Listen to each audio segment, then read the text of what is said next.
Hello. Today let's talk about how to perform a nice screenshot. Oh yeah, using your Apple iPad Pro from 2025, the M5 version of it. You have the possibility to make screenshots.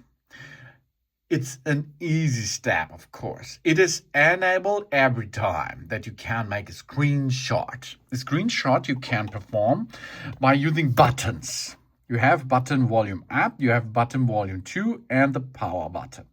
If you push one of the volume up or volume down button and the power button at the same time, you will see this flash. Okay, you see that was volume up. Now we go volume down and power button, and you see there is a screenshot taken before. This is the screenshot. Okay, that means if we are anywhere, anytime, you can make a screenshot from everything. Okay, where it is? Photos. In the photo app, you can see here, this is the screenshot we have taken before.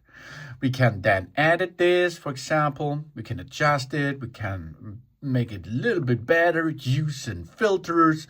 Or, of course, you can crop it, for example. You can rotate it. You can do all kind of stuff what you can edit by using a photo as well. Okay, good job. Then, of course, we have the second possibility to choose between two options. If we go to settings, we can see under general, we can see the screen capture. Okay, we are now in screen capture. We can now choose between a full screen previews or a small temporary thumbnail. Okay, it displays the screenshot in full view instead of showing a temporary thumbnail in the lower left corner.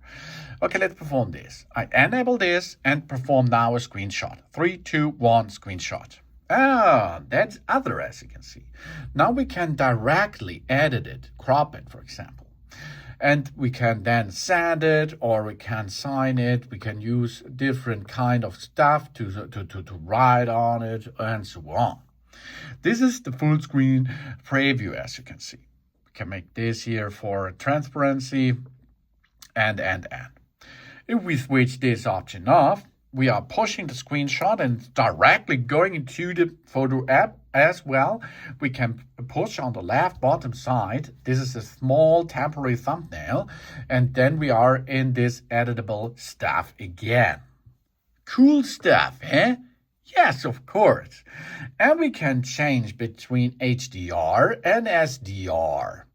HDR captures photos and videos with a full dynamic range in HEI format. The SDR, this will be that option, captures in the PNG format. Screen recording uses HEV3 and HDR screen recording uses the HEV HDR10.